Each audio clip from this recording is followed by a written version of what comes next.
What's up guys, welcome to Yai's Garage YouTube channel, back again with another video. And today's video I'm going to be fixing something that is long overdue.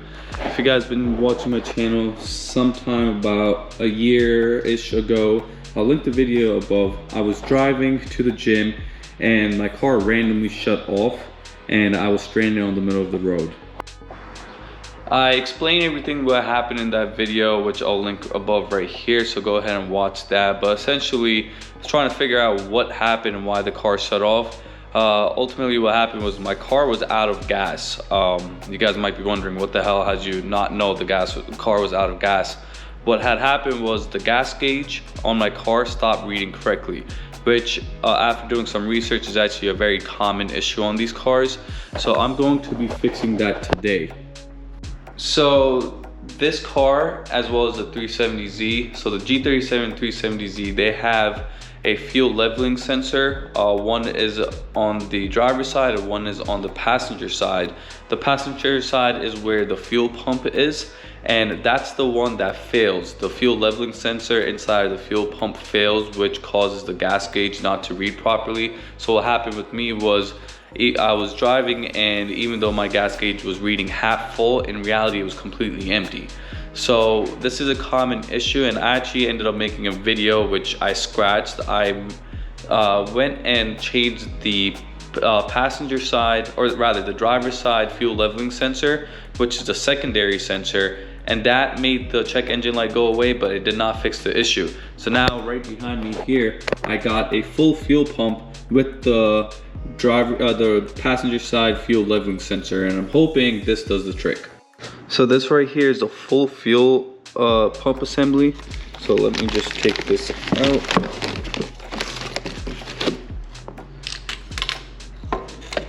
So this right here is the fuel leveling sensor. So I'm going to be taking this off of this. This is actually a 370Z fuel pump assembly. It's exactly the same as the G37. So I'm going to be taking off this fuel leveling sensor off of this, and taking out my fuel pump assembly and putting this one inside of that, because for this fuel pump, the top hat and I think the motor is not working. So I'm just going to be replacing the fuel sensor. I had gotten this for a good price from one of my boys, so I just purchased the whole thing, which was essentially cheaper than just getting the leveling sensor. And before you begin taking the old fuel pump out, make sure to take the negative terminal off the battery. So I make sure that's unplugged before you start working on the fuel pump. I hope the lighting is good in here. I'm using a big flashlight here, but first you gotta take off these seats from back here, and you can just put your hand right under here and just yank it. I've taken the seat out once before, so it's much looser.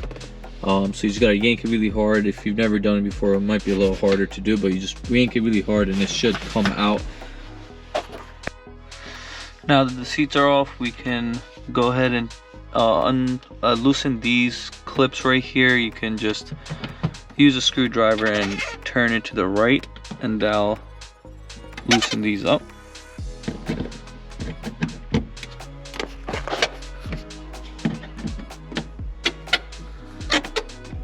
And that will open. You can take this off. Now that the top cover is off, you can see the fuel pump assembly right there, and there are 6 8mm bolts that you need to loosen. Then that should be able to access the fuel pump, and I should be able to pull it right out. So before you loosen the 6 8mm bolts, you want to take the fuel line off, and I put a towel underneath the fuel line because some fuel might come out of there. I also put some gloves on so that I don't get gasoline all over my hands. So you can loosen the fuel line by clicking these two clips right here.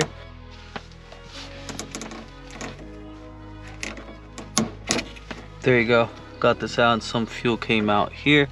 And then now you have this tab that you can press and loosen this, and this will come off, and this you can move out the way. Now we have access to the fuel pump, and now we're going to take off these 6 8mm bolts. Now that we got the screws out, we can now pull the fuel pump out. So I'm gonna put my gloves on and start pulling the fuel pump out.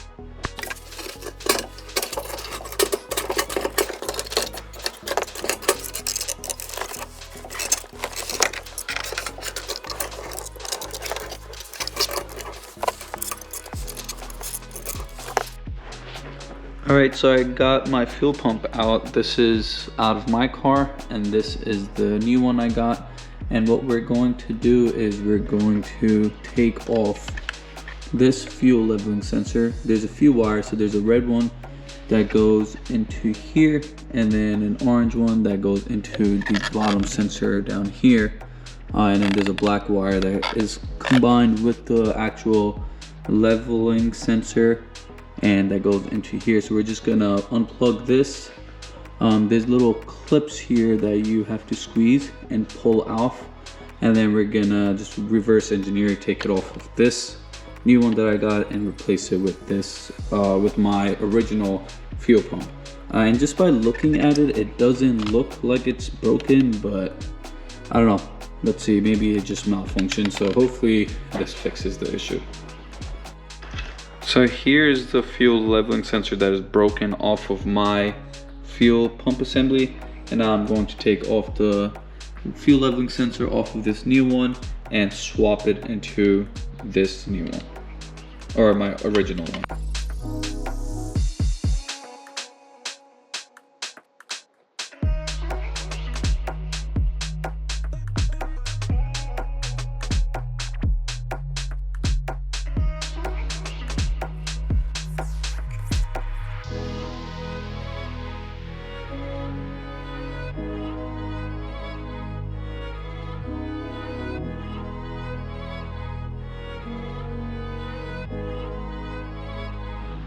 Okay, so I got the fuel leveling sensor swapped from the new pump into my original pump, and everything is plugged in, all the wires.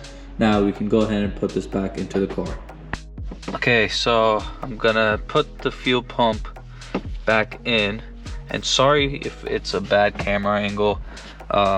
It's really hard to work on the car and film at the same time, so I apologize if it's a bad angle and you can't really see anything, but I'll kind of speak as I do this. I also suck at working on cars, so this is tough. Anyways, here's the fuel pump. There is a fuel line right here that we need to plug in, and this was a pain to unplug, so we're gonna go ahead and plug this in. Alright, I got the fuel line in. Now we're just gonna slowly drop this, finagle this in.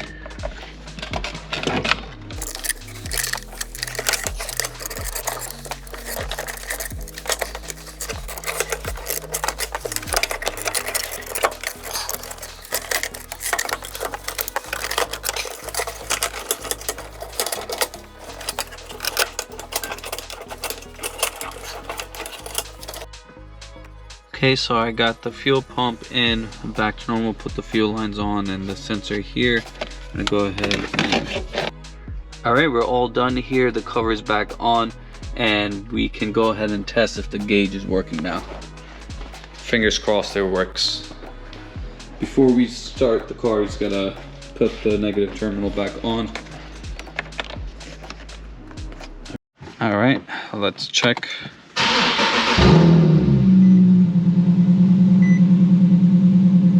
Oh man, come on. As you can see, it still reads half gauge, even though I don't know if you caught it in the camera, in the video, but it was only the gas was like less than half a tank, and right now it's reading half a tank, which it always reads. So I think it didn't freaking work, man. What the hell? This is honestly so frustrating. This is the second video I'm making trying to fix this issue. I already fixed the secondary, which after doing research online doesn't usually go bad. Fixed the primary, did everything correctly, and it still doesn't seem to be working. I'm gonna go fill up gas and see how much gas is left. That way I can see. I'm pretty sure it's not half tank, it's less than a half tank, so I don't think it works, and this is really freaking annoying.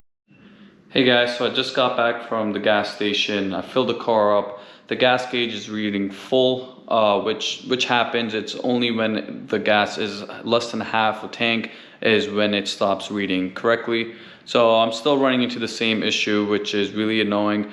I was doing a bit more research, and it looks like a lot of people in forums are saying after changing those two, if it still doesn't work, there's something called an AC module unit, which sits right behind your radio and navigation system, which goes bad, and that is what reads the signal from your two leveling sensors going to your actual gauge. So I'm gonna probably end up buying that tool, but do a bit more research before I do that.